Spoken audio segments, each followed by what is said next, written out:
Una charla sobre el proceso constituyente hacia la Tercera República y sobre lo que él quiera, porque como llevamos todo el día con él, vemos que es capaz de hablar de cualquier cosa y que además tiene mucho sentido del humor y hace muy ameno todo lo que va contando. Os digo que Antonio Romero es parlamentario, es diputado de Izquierda Unida, coordinador de municipios y cargos públicos por la República, miembro de la dirección de Izquierda Unida, presidente de honor del PECAL, escritor, ha escrito varios libros, uno de ellos que tiene aquí algún ejemplar, no ha traído muchos porque no se ha dado cuenta que a lo mejor podía interesarles a más personas. Uno es de sus memorias, que se titula Un jornalero en los secretos de Estado, y luego tiene también libros sobre galgos, porque él ya había visitado Medina en este sentido, para tratar sobre los galgos, que es una de sus grandes aficiones, y también ha escrito 2 libros sobre ello. Es sobre todo un republicano convencido y tiene una biografía. Yo que he estado leyendo un poco de lo que viene en la solapa del libro sobre toda su biografía, pues ha estado toda la vida en la política, en años que no eran tan fáciles como ahora, muy comprometido siempre, en el Parlamento ha llevado la voz de Andalucía y de su tierra siempre y en todos los asuntos que tenían que ver con el campo. Fue el primer secretario general de Comisiones Obreras del Campo en Andalucía y como es muy interesante escucharle, yo creo que ya bastantes títulos y menciones decimos de todas las cosas que él hace y que ha escrito y que lleva a cabo, y lo más interesante es que procedamos a escucharlo. Luego después, cuando termine de hablar, pues podéis preguntarle, podemos hacer un debate aquí sobre todo lo que queráis, ¿vale? Empezamos.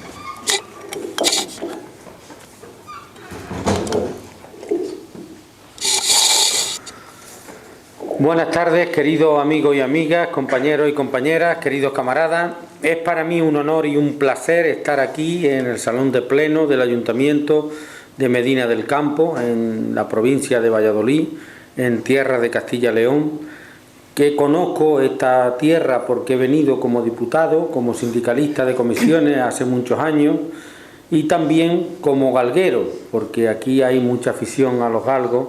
Incluso me regalaron una galga que era de aquí, de Medina. Le puse Medina, que es un nombre precioso, y que significa ciudad en árabe. Hoy venimos a hablaros de la Tercera República, de abrir un proceso constituyente en España hacia la Tercera República. Ya sabéis que yo he estado 30 años de cargo público.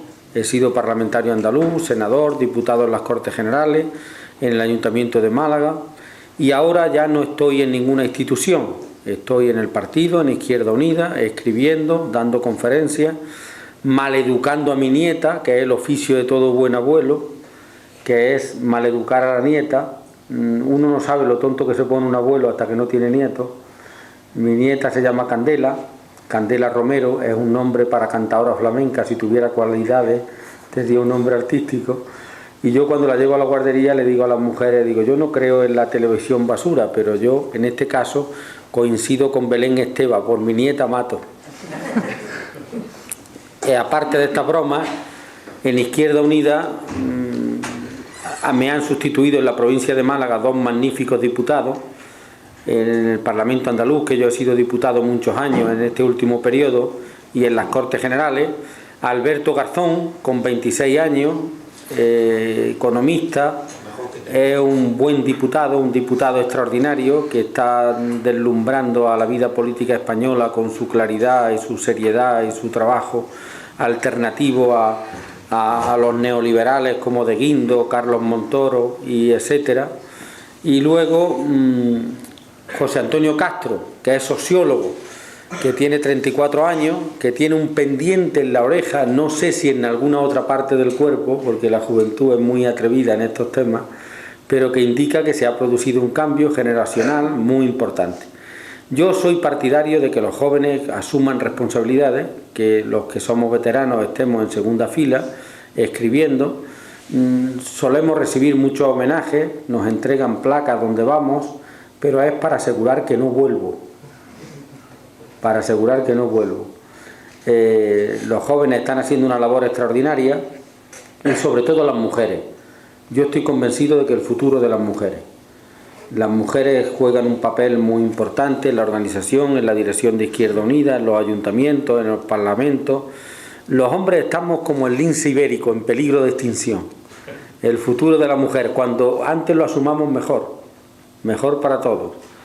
Yo creo que la mujer va a jugar un papel muy importante. Ahora hablaremos del papel que ya reconoció por primera vez la historia de España, otorgándole la ciudadanía política plena, la Segunda República y la Constitución de la Segunda República. Voy a empezar diciendo que creo sinceramente que ha llegado el momento de plantear de manera abierta un proceso constituyente hacia la Tercera República. Y ello por las siguientes razones. Cuando se aprobó la Constitución actual en el año 1978, votaron las personas a partir de los 21 años, porque cuando la Constitución no estaba aprobada, la Constitución reconoce ya, a partir de su aprobación, la mayoría de edad a los 18, pero para votarla se votaba con 21 años antes de su aprobación. Han transcurrido más de 30 años, luego todos los ciudadanos y ciudadanas de la España de hoy, que tengan hasta 51 años, la mayoría demográfica del país, no votó la Constitución actual y no tienen por qué verse vinculados a ella. La Constitución de 1978 llevaba en su seno el modelo de Estado monárquico. En España no hubo un referéndum para que el pueblo español decidiera si quería un modelo monárquico o republicano. Cuando se derrotó a Mussolini en la Segunda Guerra Mundial y se liberó del fascismo a Italia, se convocó un referéndum para que el pueblo italiano decidiera si quería monarquía o república. Votaron a favor de la república y se redactó una constitución republicana.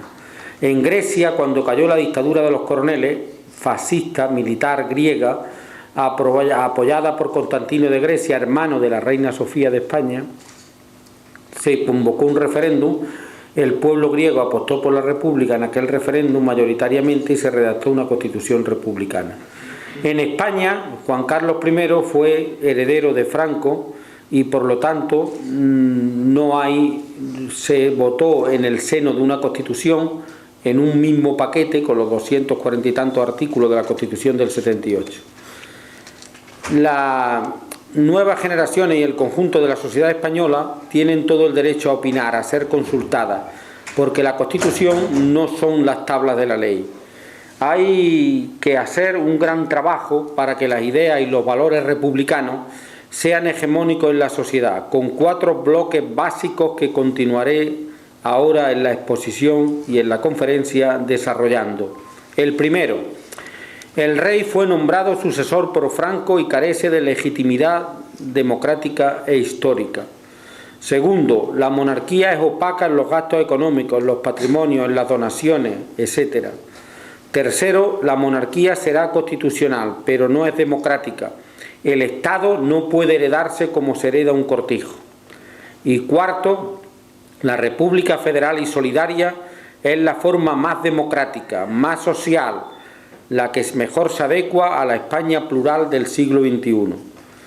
Los españoles no pueden sentirse vinculados a la Constitución del 78 por lo anteriormente dicho y además por las características más progresistas del texto constitucional se han traicionado, como el derecho a la vivienda digna, el derecho de los trabajadores a acceder a los medios de producción, la lucha contra la especulación. Son temas importantísimos porque España ha venido en degenerar en un bipartidismo monárquico corrupto. Hay actas donde firman en los pueblos rurales muchos concejales del Frente Popular con el dedo, huella dactilar, porque eran analfabetos. No sabían leer ni escribir, pero tenían formación política. Eran gente buena, de izquierda, sana. Y levantaba actas, sobre todo el maestro, que era concejal del Frente Popular, con una caligrafía bonita que se cuidaba antes en los profesionales de la enseñanza, más que ahora. Hay actas bellísimas desde el punto de vista de la caligrafía y de la letra.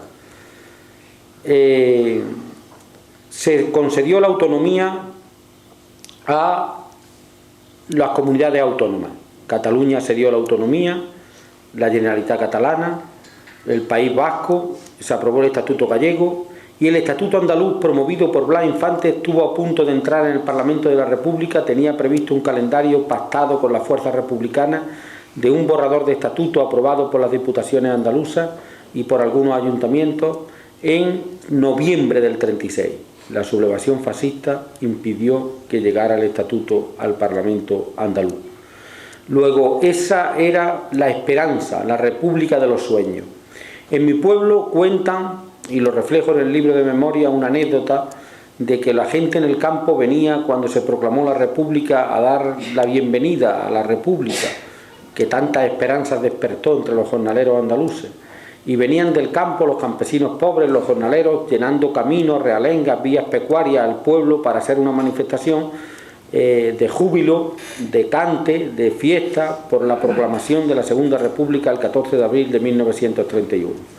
A la entrada del pueblo se estaba construyendo una subestación eléctrica que todavía está allí y que la estaban construyendo unos albañiles de Córdoba. Serían especialistas en este tipo de construcciones. Se bajaron de los andamios y se sumaron al cortejo para festejar la llegada de la República. Y uno de los albañiles de Córdoba gritaba entre los que marchaban hacia el centro del pueblo por el camino: «A la mierda de los palitroques». Luego se descubrió que Alfonso XIII tenía una especie de pelliza y en lugar de tener botones tenía unas tiritas de cuero y unos palitos para abotonarse la chaqueta en la fotografía oficial. Pero fijaros que no dijo a la mierda al rey de España o a la mierda Alfonso XIII, sino de que dijo a la mierda de los palitroques. Es decir, eso reflejaba el desprecio con el que la clase obrera se refería al rey, que era un aliado de los terratenientes, de la jerarquía eclesiástica, de los poderes fácticos de aquella época, y le importaba muy poco el analfabetismo, la miseria, la falta de salud, del hambre, las dificultades de la gente del pueblo.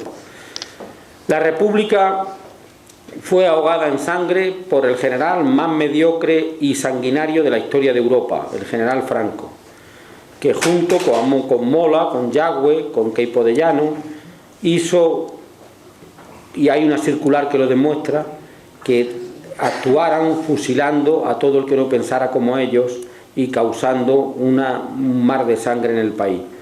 Hay un mapa de fosas comunes, de acuerdo con la memoria histórica, en Andalucía de 636, con 50.000 hombres y mujeres que defendieron la legalidad republicana enterrados en ellas, entre ellos dos andaluces ilustres, Blas Infante y Federico García Lorca, junto a muchos alcaldes y concejales, a muchos hombres y mujeres que fueron fusilados por pertenecer al Frente Popular, por defender la República, por votar democráticamente un régimen constitucional contra el que se alzaron los militares traidores.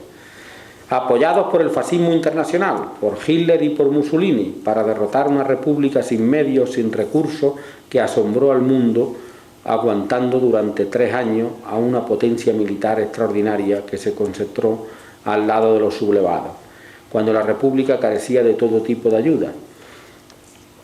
Es muy importante la recuperación de la memoria histórica. Hemos visto cómo, en lugar de recuperarla y de hacer una ley que anule los juicios del franquismo, la ley actual de memoria histórica está descafeinada, no anula los juicios del franquismo. Sin embargo, en Alemania, gobernando la democracia cristiana y el canciller Helmut Kohl, se extirparon del Código Penal alemán todos los juicios nazis. Y aquí continúa condenado Miguel Hernández, continúa condenado Blas Infante, continúan condenados alcaldes, concejales, dirigentes, mujeres de izquierda, que además no sufrieron solo la pérdida de familiares o de ellas mismas, sino que muchas fueron peladas al cero, con aceite de resino, paseadas por los pueblos, etcétera, etcétera. Este tema es muy importante que se recupere y que se condenen y se erradiquen los juicios del franquismo. Las oligarquías que habían utilizado España como una finca privada, con el respaldo de la mayoría de la Iglesia y del Ejército, se apoyaron a la sublevación franquista, llevando a España a una guerra y a 40 años de la dictadura. Y aquí es donde se produce el nombramiento de Juan Carlos I como sucesor de Francisco Franco. Por eso la sucesión tiene un origen ilegítimo, La conexión de la España democrática es con la continuidad de la Constitución de la Segunda República. que es la legalidad democrática en nuestro país. La Casa Real Española es la más opaca de Europa en asuntos económicos. Los presupuestos generales del Estado contemplan una partida específica para la Casa del Rey. En el año 2011, cerca de 9 millones de euros. Yo he sido 11 años diputado en las Cortes Generales y senador. Y la Constitución española dice muy claramente que las Cortes Generales habilitarán anualmente en los presupuestos del Estado una partida para el sostenimiento de la Casa Real de la que el rey dispondrá libremente. Y nosotros decimos, muy bien, que disponga libremente, pero que luego nos diga lo que ha dispuesto. Pero no dice nada. Es como Juan Palomo, yo me lo guiso, yo me lo como. No sabemos qué cobra cada uno de los miembros de la Casa Real, dónde va ese dinero. El rey de España vino con una mano delante y otra detrás, porque vino aquí del exilio, las propiedades de la familia real fueron adscritas y nacionalizadas por la República al patrimonio nacional y ahí se mantienen, y luego el rey ha tenido de amigos a Prado y Colón de Carvajal, a Javier de la Rosa y a Mario Conde, lo mejor de cada casa. Incluso se comenta que cuando a Javier de la Rosa lo detuvieron por los fraudes de Barcelona, mostró un reloj a la policía con una inscripción detrás de tu amigo Juan Carlos I, para que la policía viera que estaba bien relacionado. Era un reloj, como dicen en el argot los zonas marginales de nuestras ciudades, un peluco, que cuentan en un barrio de Málaga una anécdota que le dicen uno a otro, ¿cuánto te ha costado este peluco? Dice, me ha costado 2 años de cárcel. Era un reloj de categoría. Pues al rey de España se le calculan un patrimonio de 1.700 millones de euros. Y si vino con una mano delante y otra detrás, ¿cómo es posible que haya acumulado ese patrimonio? Por lo tanto, es muy importante que se investigue ese patrimonio. Se considera el monarca más rico en tercer lugar de la jerarquía de riqueza de los monarcas europeos. La primera, la reina Isabel II de Inglaterra, el segundo, el gran duque de Liechtenstein, que es un paraíso fiscal, y el tercero, Juan Carlos I. Pero hemos dicho que recibe 9 millones de euros de las Cortes Generales, pero recibe también 6 millones de apoyo a la gestión administrativa de la Jefatura del Estado del Ministerio de Administraciones Públicas. Los gastos totales, incluyendo la asignación oficial, pueden elevarse en la práctica a 25 millones de euros. Si sumamos los gastos de desplazamiento, porque los aviones los pone el Ejército del Aire o el Ministerio de Asuntos Exteriores. El mantenimiento de los palacios de los que dispone la familia real corren a cargo de Patrimonio Nacional, que cuenta para este mantenimiento con una partida de 140 millones de euros. Todos los palacios que hay a disposición de la monarquía española, más la Casa del Príncipe, que como todo el mundo sabe no es de protección oficial, precisamente. El parque móvil que dispone el rey es de 60 vehículos blindados de forma especial, invulnerables, disparo de revólver, fusil, granada de mano, explosivos y cócteles molotov. El blindaje tiene distintos tipos de protección, que van desde el B0 al B7, dependiendo de la capacidad de resistencia a diferentes tipos de armas. Se trata de vehículos de alta gama y todo este parque móvil lo mantiene el Ministerio de Economía y Hacienda. La familia real española procede del exilio, no dispone de propiedades, inmuebles, de terrenos, de fincas del pasado. Cuando Alfonso XIII se fue al exilio, todas sus propiedades reales fueron adscritas a Patrimonio Nacional por el Gobierno de la República y ahí se mantiene.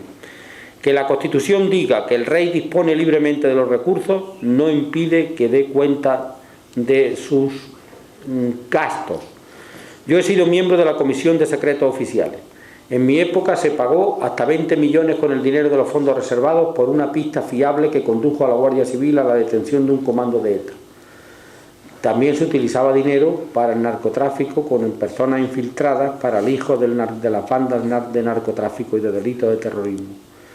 Luego, eso se conoce. Los alcaldes y los ayuntamientos tienen la factura al día por si la reclama un juzgado, un grupo de la oposición o la Cámara de Cuentas de la Comunidad Autónoma o la del Tribunal de Cuentas del Estado. Las casas reales europeas de Dinamarca, de Holanda, etcétera, publican los gastos en Internet y la asignación de cada uno de sus miembros. Pero aquí no sabemos nada. Es la más opaca y donde hay opacidad hay corrupción. Por lo tanto, es muy importante este tema. Pero veamos la donación y los regalos que recibe como jefe de Estado. La jefatura de los Estados deben ser transparentes y los presidentes de la República o los jefes de Estado no deben recibir regalos de empresarios ni de mandatarios extranjeros. Valéry Giscard d'Estaing, como presidente de la República Francesa, fue llevado a los tribunales y condenado por aceptar unos diamantes que le regaló el dictador centroafricano Bokassa para una campaña electoral francesa. En la Casa Blanca, en los Estados Unidos de Norteamérica, hay una norma que todo regalo que reciba un miembro de la administración norteamericana superior a 30 euros debe dejarlo adscrito a patrimonio del Estado de Estados Unidos o de algún Estado federado. Si es un animal, a un zoo público, si es un cuadro a un museo, si es una cerámica a un museo, etcétera, etcétera. Pero aquí el rey recibe regalos cuantiosos de coches de alta gama, de yates, de empresarios privados de las Islas Baleares. Incluso se habla de que recibe comisiones de las monarquías petroleras del Golfo. Todo eso es necesario aclararlo, porque no es de recibo que recibiendo dinero público reciba dinero de empresarios o de mandatarios extranjeros. Y ahora hay un caso de corrupción gravísimo en su seno. No es un caso anexo, forastero, ajeno a la monarquía española. Está en la columna vertebral de la monarquía española. El caso de Urdangarín, que se ha convertido en una fábrica de republicanos. En España, por ahí no ha venido bien. Urdangarín ha pasado de jugar al balón en mano a trincar el talón en mano. Se ha llevado el dinero a los paraísos fiscales. Y además de llevarse el dinero a los paraísos fiscales, lo cual es gravísimo, no puede decir que la mujer no estaba informada porque la hija del rey trabaja en la Caixa y sabe de finanzas más que el marido y seguramente sería la asesora principal para llevarse este dinero a los paraísos fiscales. En el mundo hay 60 paraísos fiscales. Las sociedades tapaderas son 3,5 millones y los gobiernos dejan de ingresar 355.000 millones de euros en impuestos por este escondrijo de dinero negro y criminal. De ahí se refugian las grandes fortunas para no pagar impuestos, el dinero de la trata de blancas y de la prostitución, el dinero de la droga, el dinero del mercado negro de las armas, de los materiales y de los minerales y de las piedras preciosas y de los deportistas de élite. No se acaba con los paraísos fiscales porque no hay voluntad política, ni por el G20, ni por la ONU, ni por la Unión Europea. Es una vergüenza que Gibraltar tenga 30.000 habitantes y 80.000 sociedades mercantiles registradas. Es una vergüenza que tengamos Andorra, San Marino, Liechtenstein, Mónaco, Luxemburgo, el secreto bancario de Suiza, las islas del Canal de Castilla de la Mancha en Inglaterra, y el Vaticano, que también actúa a efectos de soberanía financiera como paraíso fiscal. Es una vergüenza. No es de recibo que un deportista de élite lleve su dinero a los paraísos fiscales y luego con el dinero nuestro se le pague el hotel y el desplazamiento para representar a España en torneos deportivos internacionales, europeos o Juegos Olímpicos. Se debía dictar una norma para que ningún deportista que tenga su dinero en paraísos fiscales represente a España en ninguna competición internacional.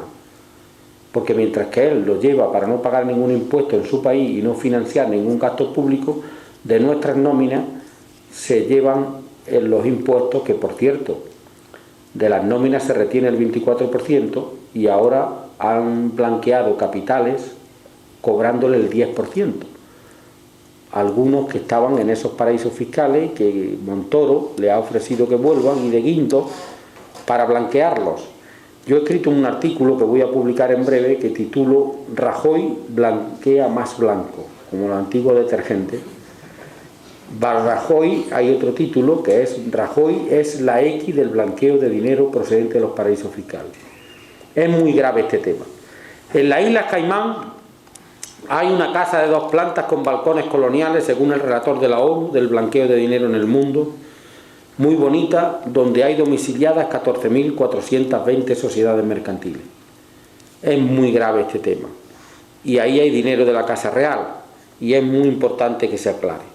Luego el rey tampoco está claro el papel que jugó el 23F.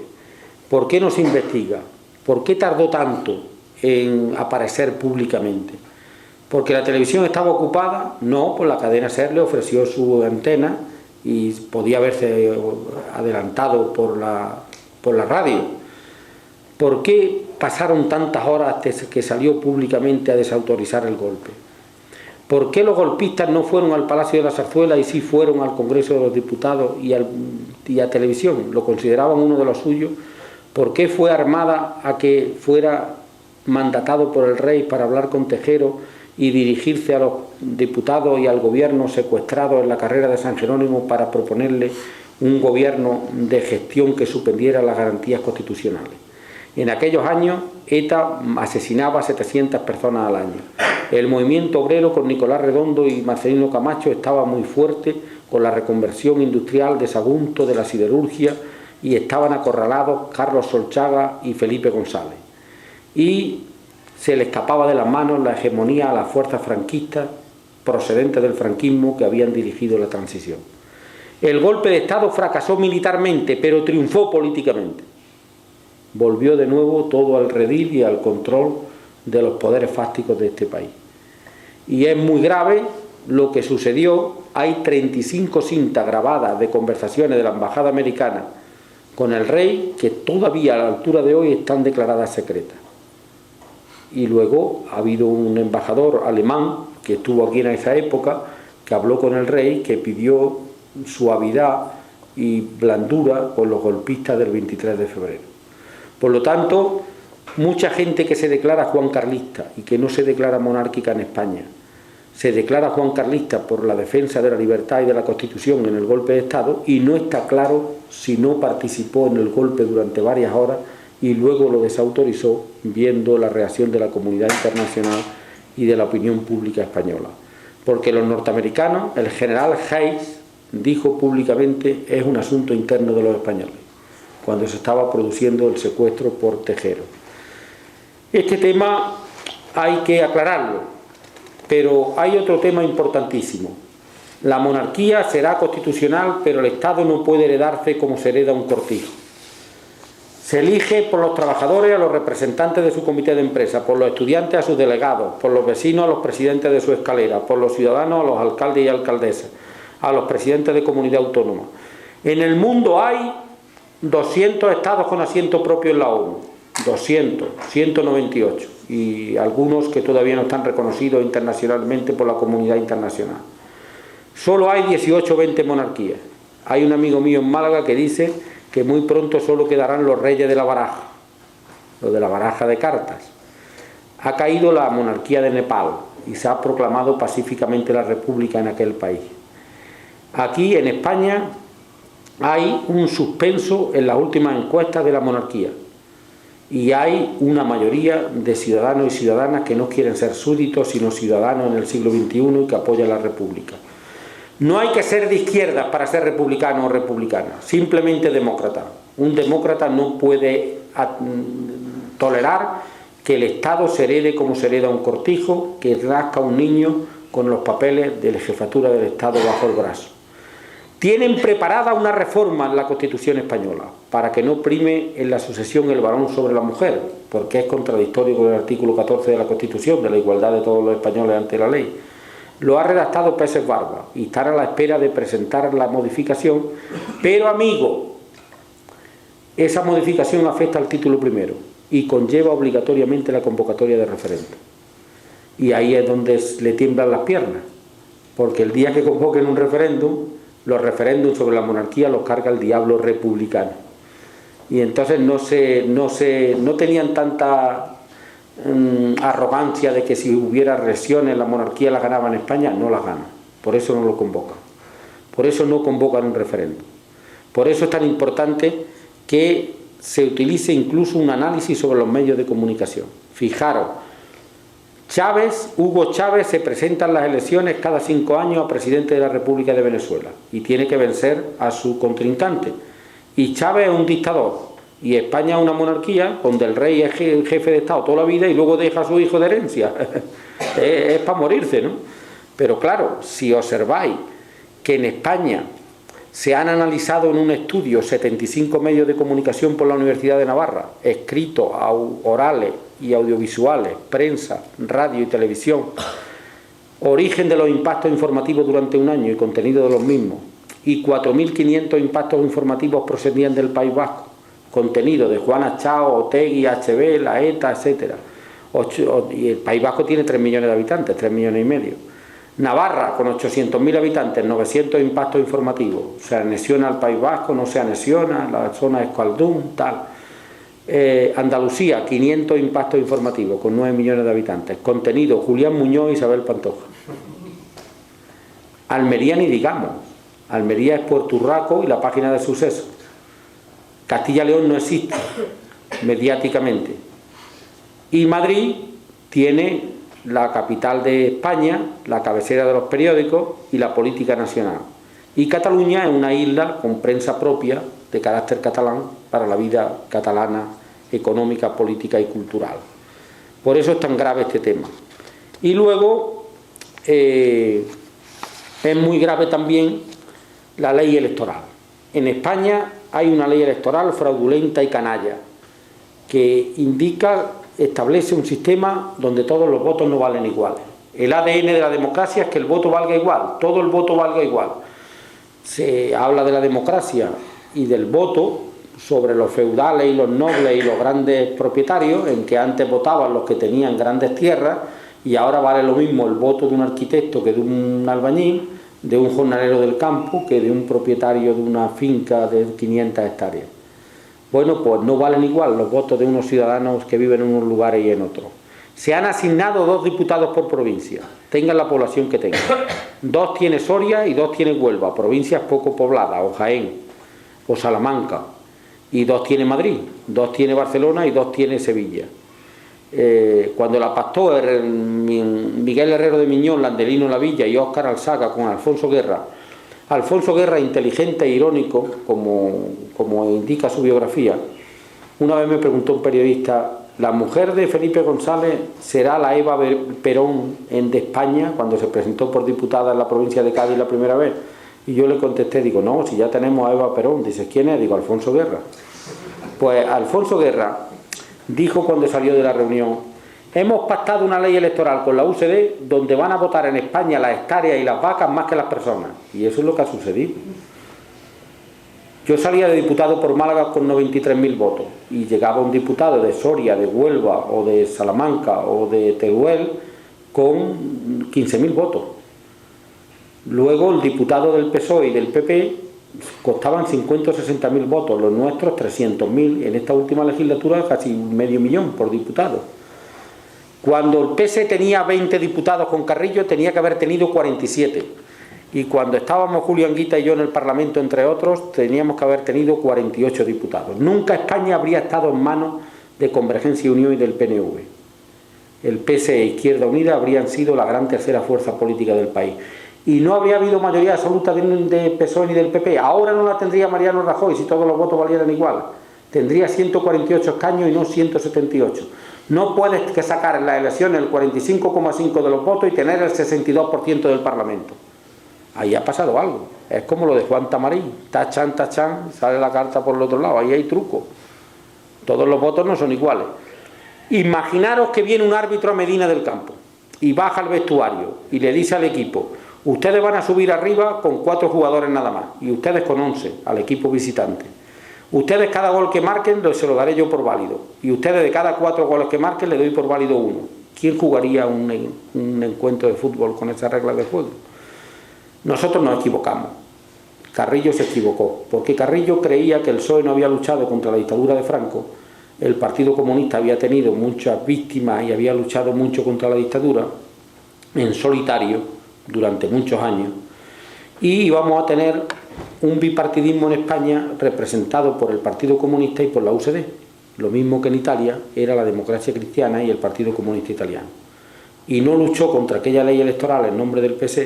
Se aceptó, se impuso, y era una ley electoral injusta que concentra el voto al bipartidismo y potencia a las minorías nacionalistas. Julio Anguita pillaba unos cabreos de escándalo cuando le daban la palabra a Roca, representando a Convergencia con 1.100.000 votos en Cataluña, pero tenían los diputados más concentrados y tenían un diputado más que nosotros, y nosotros teníamos 2,5 millones en España. 1.300.000 votos más que Roca, y hablaba primero, porque hablan de mayor a menor los grupos parlamentarios en los grandes debates, que nosotros, los de minoría catalana. O ahora nosotros tenemos 11 diputados con 1.600.000 votos y el PNV tiene 5 con 200.000. Es un escándalo, es un escándalo. Es muy grave ese tema. Luego es muy importante abordar la Tercera República y pasar a un republicanismo movilizador, abandonar el republicanismo de salón. Por ejemplo, queridos compañeros y compañeras de Medina, es muy importante que sepáis y que tengáis claro que el mejor homenaje que se hace a la Segunda República, el más honesto, el más ético, el intelectualmente más coherente, es luchar por la tercera. Si no se lucha por la Tercera República, no se está haciendo un homenaje sincero a la Segunda República Española.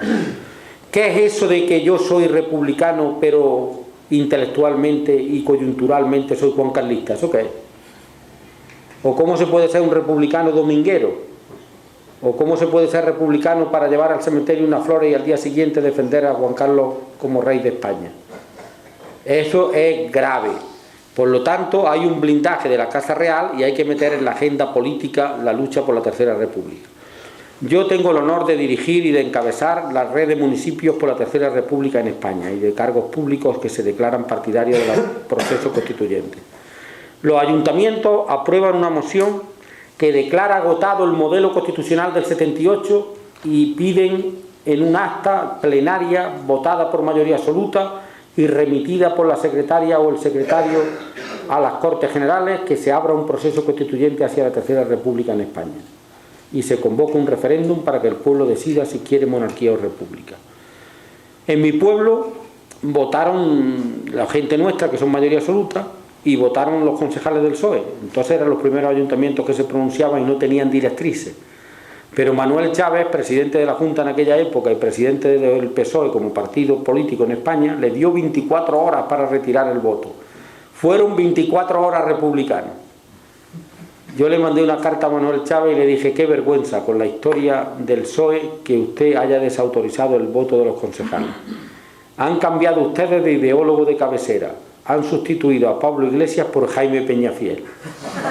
Y se cabreó Chávez conmigo, sin motivo, porque es muy importante que se abra ese debate y se ponga el PSOE ante su contradicción histórica, política, intelectual, digna. No se puede ser súbdito, hay que ser ciudadano. Por eso es muy importante que sepáis que cuando se aprueba en un ayuntamiento hay quien dice: esto no es competencia. Hombre, claro que es competencia. Política en los ayuntamientos es todo. Los ayuntamientos opinan de todo, porque son instancias políticas. Los ayuntamientos son Estado y deben opinar sobre el modelo de Estado. Opinar, pronunciarse y gestionar en el ámbito de sus competencias. Pero un ayuntamiento que dice no a la guerra de Irak, que se solidariza con el Sáhara, que opina sobre temas de política internacional y nacional, claro que puede opinar del Estado español y del modelo republicano y monárquico. Y que sepáis que en los pueblos donde se ha aprobado la moción, al día siguiente se han abierto los grifos y han echado agua. Las farmacias se han abierto y han dispensado medicamentos. Las panaderías han vendido pan. Los niños han ido a la escuela. No se ha hundido el mundo. Por lo tanto, hay un ambiente republicano mayoritario en España y una red de municipios que progresa adecuadamente. Y yo estoy convencido de que a falta de monárquico ideológico y convencido, hay una especie de juancarlismo que terminará con el fallecimiento de Juan Carlos, y hay actualmente un debate en la Casa Real Española. Si debe abdicar Juan Carlos en su hijo y entrar Felipe VI a la jefatura del Estado en España, o tutelado por su padre los años que le queden de vida y que la enfermedad se lo permita, que al parecer no ha sido controlada en la operación de Barcelona, o esperar que muera Juan Carlos para proclamar a Felipe VI rey de España. Ese debate lo está ganando la reina, que indica que no se debe nombrar al hijo hasta que no muera el padre. Y en la parafernalia y en los sentimientos del entierro, pues nombrar al sucesor, y es lo que se llama la sucesión silenciosa, que es lo que se está produciendo en España para hurtarnos de nuevo el debate sobre el modelo de Estado que estamos reclamando los republicanos y las republicanas en este país, los demócratas que queremos que haya democracia a todos los niveles. Nosotros queremos una república que establezca la austeridad, que establezca una defensa de los valores, que luche por la paz, que renuncie a la guerra. Os voy a dar algunos datos espectaculares. Una cuarta parte de la humanidad controla y disfruta y gestiona y se apropia del 80% de los recursos del planeta. Las 3/4 partes restantes se tienen que conformar con el 20%. Ha llegado la China y ha dicho: yo tengo 1.450 millones de habitantes y quiero una parte del orden económico internacional. Ha llegado la India y dice: yo tengo 900 y pico millones de habitantes y quiero mi parte en la mesa. Ha llegado Brasil y dice: yo tengo 126 millones de habitantes y el reparto de los recursos en el mundo es injusto en la actualidad. Ha llegado Sudáfrica y ha pedido un puesto en la silla. Todas las economías emergentes. Pero para mantener esos privilegios que tienen los Estados Unidos y los países más ricos del norte, entre ellos los europeos, hay una carrera de armamento y la utilización de la guerra. El capitalismo y la guerra son dos caras de una misma moneda. ¿Por qué intervienen en Libia? Porque hay petróleo y gas. ¿Por qué intervienen en Irak? Porque hay petróleo. ¿Por qué están a punto de intervenir incluso con armas nucleares de pequeña potencia en Irán? Porque hay petróleo y gas. ¿Por qué no intervienen en Palestina? ¿Dónde están defendiendo los derechos humanos cuando son arrasados en Gaza miles de palestinos? ¿Por qué no intervienen en el Sáhara cuando el pueblo saharaui está abandonado en el desierto? Porque no hay petróleo. Pero los datos más peligrosos son que en el año 2000 los Estados Unidos de América dedicaron 280.000 millones de dólares a la carrera de armamento, a los gastos militares. Y en el año 2011 el Pentágono tenía asignado 680.000 millones de dólares. Fijaros, en 10 años, más del doble. Ya no hay pacto de Varsovia. Ya no hay enemigo en un bloque en enfrente militarmente organizado. Entonces, ¿para qué esa carrera de armamento tan desaforada? En el mundo, según el Instituto para la Paz de Estocolmo, hay un gasto de 1.600.000 millones de euros en la carrera de armamento. España contribuye con más de 20.000 millones de euros a los gastos militares. Ahora se ha aprobado un escudo antimisiles en Rota, con la excusa de que va a venir algún día un misil de Corea del Norte. Bueno, pero por favor, ¿cómo van a tener la puntería en Corea del Norte de acertar con Rota si los carteros de Rota no saben llevar las cartas certificadas a la mayoría de las urbanizaciones que hay en Rota, que es un pueblo turístico y tiene las direcciones trucadas? ¿A quién quieren engañar? ¿A quién quieren engañar? Los americanos, desde luego, utilizan las bases, que son cerca de 80 bases militares las que hay en el mundo, para guerras como la de Irak. Y los B-52 salen de Morón para bombardear Irak y vuelven. Si no hubiera el queroseno que utilizan para los aviones y el apoyo logístico que le da España, no podrían ser guerras como esa. Por lo tanto, la lucha por la paz debe ser un valor de la nueva república en España. El valor del trabajo y de la austeridad y del reparto de la riqueza. Hay una frase que ha hecho mucho daño y que está en el origen de la crisis que vivimos, una crisis que ya Marx comunicó, que ahora todos los expertos en economía están estudiando de nuevo a Marx, que por lo visto era muy antiguo Marx. El capitalismo no, Marx. Es muy antiguo a la izquierda, el capitalismo no, la izquierda. Es muy antigua a la huelga, la explotación del hombre por el hombre no. El derecho a huelga de los trabajadores que viene después. Es decir, el enfrentamiento entre el capital financiero y el capital productivo. Hay una frase que ha hecho mucho daño: el dinero hace dinero. Un campesino de mi pueblo lo explica muy bien y dice: un poner, en lugar de decir un ejemplo, dice un poner. ¿Por qué no cogemos un saco y metemos 3 millones de euros dentro del saco? Y vamos a la viña y los metemos debajo de una cepa y le echamos 2 o 3 palas de tierra encima. Y llevamos a un olivo debajo del olivo y metemos otro saco con 3 millones de euros. Y ya no vamos más, ni a podar, ni a sulfatar, ni a cultivar, ni a trabajar. A ver qué produce el dinero. Marcelino Camacho tenía una frase que era bellísima, que decía: todo lo que hay de bello y útil en la sociedad es fruto del trabajo manual e intelectual de los hombres y las mujeres. Todo lo crea el trabajo. Incluso en una reunión del G20, cuando la banca provocó la crisis, Sarkozy volvió a Francia y dijo en París: en adelante apoyaremos al capitalismo productivo de fábricas, de industrias que creen empleo, y no al capitalismo productivo que juega en los casinos internacionales y en las bolsas con inversiones y con prima de riesgo y con paquetes basura, etcétera, etcétera, etcétera. Pero fijaros, han vuelto a salirse con ella. De los 10 ejecutivos que cobran más en España, 7 son banqueros, entre ellos Emilio Botín y Patricia Botín. Han recibido dinero público para tapar su agujero. Y el Banco Central Europeo acaba de repartir cerca de 1 billón de euros en 800 bancos privados de Europa, al 1%, a devolver en 3 años. Y ahora esos bancos se los prestan los ayuntamientos al 5%, que lo pagamos entre todos. Pero ¿cómo lo coges con una mano al 1% y lo prestas al 5%? Del Banco Central Europeo de dinero público. Los trileros de la calle Sierpe y la banda de ruptura de escaparates de Madrid son hermanitas de la caridad al lado de estos banqueros. Fijaros que se abrió una campaña contra el fraude fiscal, y en esa campaña contra el fraude fiscal se utilizaron en mi provincia, en la provincia de Málaga, helicópteros para fotografiar a cuadrillas de trabajadores recogiendo aceitunas. Un helicóptero, como si fuera buscando plantaciones de droga. Los inspectores y la Guardia Civil apoyándolo. Un dispositivo que costaba más que el fraude descubierto, porque el acta de infracción es que llegaron a una cuadrilla de trabajadores donde había un pensionista que cobraba la fabulosa cantidad de 500 euros de pensión, a la que estaba sumando, de manera ilegal, 50 euros de jornal por recoger aceitunas. Un trabajador de la construcción que cobraba 420 euros de ayuda familiar, había agotado ya el desempleo en su primer tramo, que ganaba otros 50 euros. Y un agricultor que los había contratado, sabiendo que uno estaba desempleado y el otro era pensionista, y lo multaban con 20.000 euros, recibiendo por la aceituna 50 pesetas por kilo, que era lo que le pagaban en el año 80, porque han pagado muy barata la aceituna.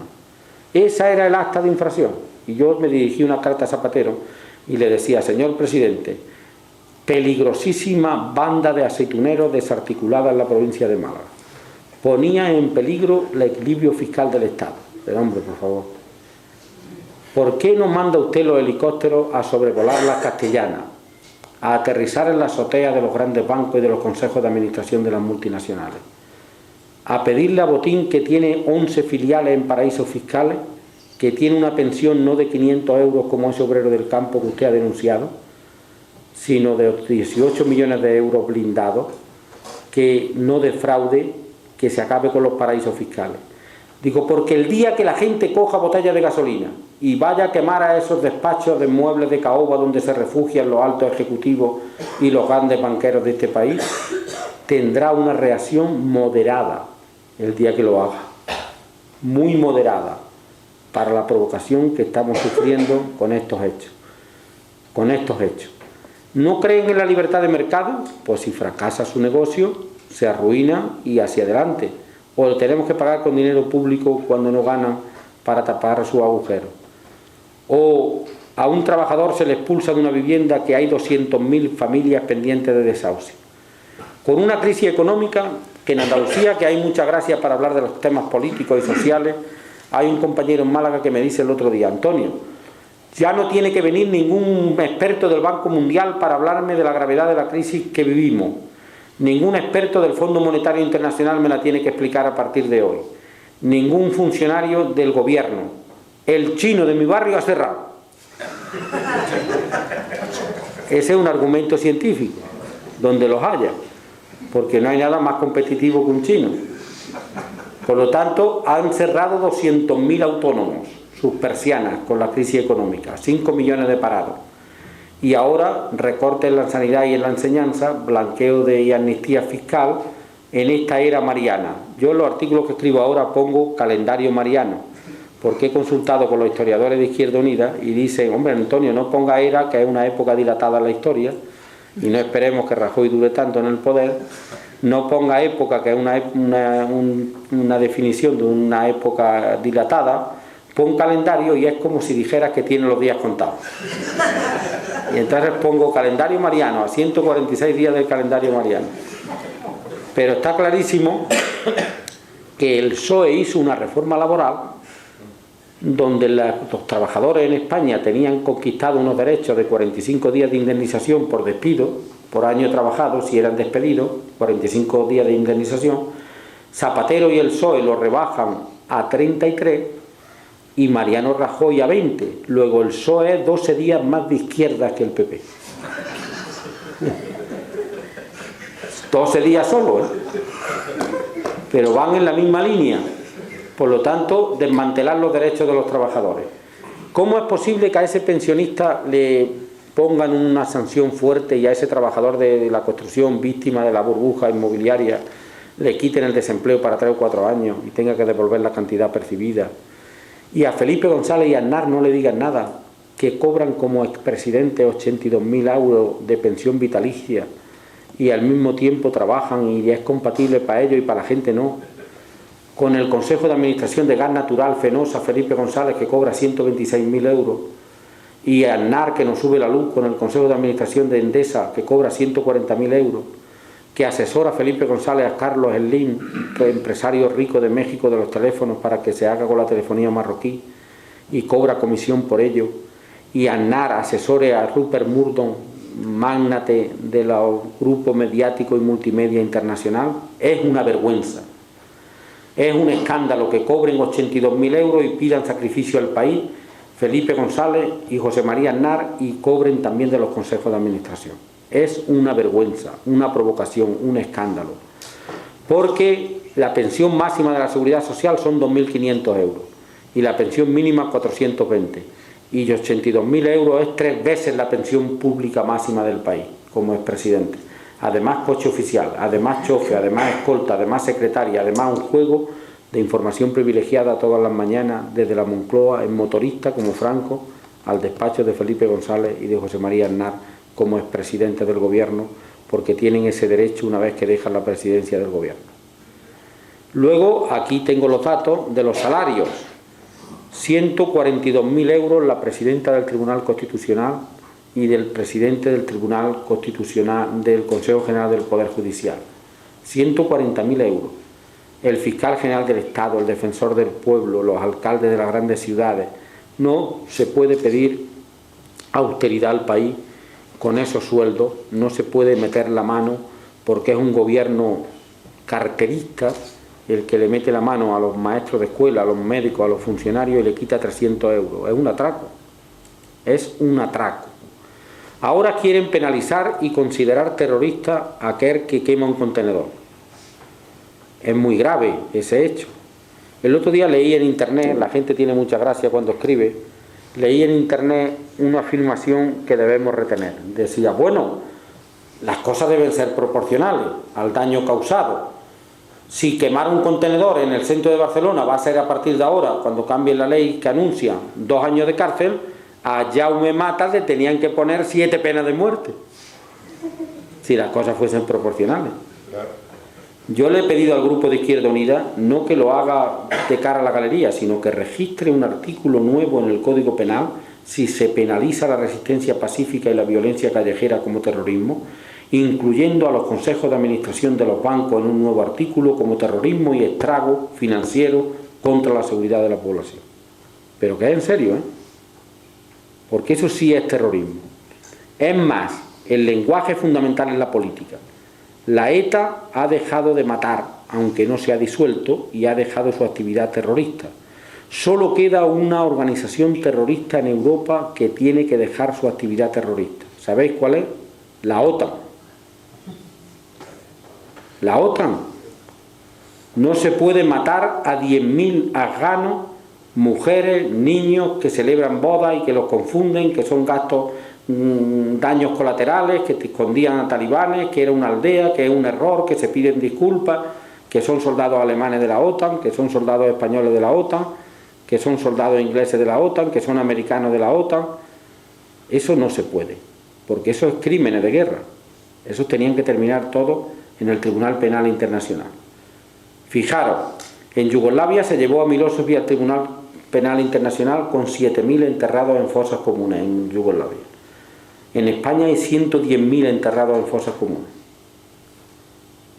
Los daños que han causado en Irak, miles de muertos, decenas de miles de muertos civiles. Y no se ha llevado a los dirigentes de las Azores al Tribunal Penal Internacional. No puede haber dos varas de medir. No defienden la democracia y los derechos humanos en el mundo. Defienden sus intereses. Ahora están planteando Rajoy de Guindo un expediente de regulación de empleo en la próxima Navidad, y con esto termino, para el Portal de Belén. Los pastores despedidos, una alambrada y un perro en la puerta. Las lavanderas despedidas, un chino que no ha cerrado, que trabaja para la calle y lavará la ropa del Portal de Belén. Los reyes despedidos menos el negro, que es un sin papeles y trabaja más barato. San José jubilado y el niño de becario. Conclusión: no se libra ni Dios de esta ofensiva del capitalismo neoliberal. Y la verdad es que no es una prueba de fuerza, sino de debilidad. Están recurriendo a la represión y al autoritarismo para imponer un ajuste duro, para cargar la crisis sobre la espalda de los trabajadores, de los pensionistas, de los autónomos, porque el capitalismo ha fracasado.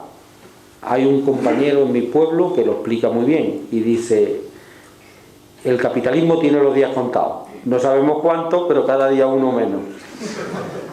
Entonces yo quería deciros que luchar por la República, luchar por una sociedad con valores, pacifista, que conecte con la Constitución de la Segunda República y renuncie a la guerra y a los gastos militares, que reparta la riqueza y los derechos de los valores. La República tiene que garantizar la vivienda, la educación, la sanidad.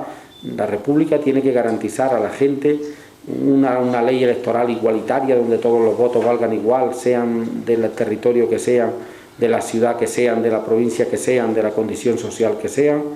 Y desde luego es muy importante que sepáis que estamos bien situados y que todo el nerviosismo que tienen los grandes potencias es que no controlan una respuesta que se está organizando desde los de abajo, y que es la respuesta de siempre, la respuesta de los explotados frente a los explotadores, la respuesta moderna con nuevos mecanismos, ahí está el 15M, etcétera, la respuesta del siglo XXI, que es de la gente que está contra el capital y contra la guerra, que está por una sociedad justa, porque se apliquen los derechos humanos y porque los pueblos vivan en paz.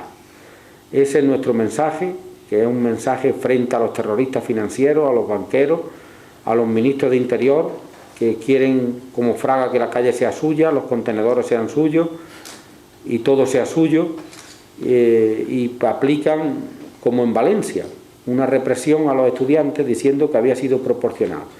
¿Cómo puede ser proporcional un policía con una escopeta, con un casco, con un escudo, con unas botas militares, con unas pelotas de goma, con una porra, contra un estudiante de 15 años con un libro?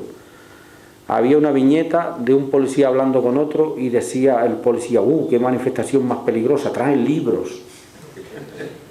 Es muy importante, por lo tanto, que estemos bien situados. Así es que muchas gracias por la atención prestada. Ha sido para mí un honor y un placer hablar esta noche aquí en Medina, y no sé si, porque llevo todo el día hablando. Yo, ya sabéis, muchas veces damos los mítines como esos que venden en las calles turrón, pollo, o con megafonía, o ha llegado a su localidad el tapicero, ¿no? Pues nosotros decíamos: ha llegado a su localidad el mitinero, y explicaba las cosas desde esta mañana con Rosa Nava y con su familia, a la que agradezco su cariño y su atención, a los compañeros de Izquierda Unida de aquí, a nuestro concejal, a los concejales que estuvo conmigo, a la compañera que se ha desplazado a Mayoría a recogerme, que me van a tener que llevar ahora también, porque mañana salgo de madrugada a las 5 de la mañana para coger el AVE que va para Andalucía, que tenemos actos este fin de semana, y allí andamos. De modo que muchas gracias por la atención prestada y ánimo, que al final llevamos razón histórica y los que se fueron se terminarán arrepintiendo. Ahora, por ejemplo, muchas de las que querían ser consejeras y ministras podían serlo con nosotros, ahora que tenemos la llave de Andalucía. De modo que el que ríe el último ríe dos veces. Muchas gracias.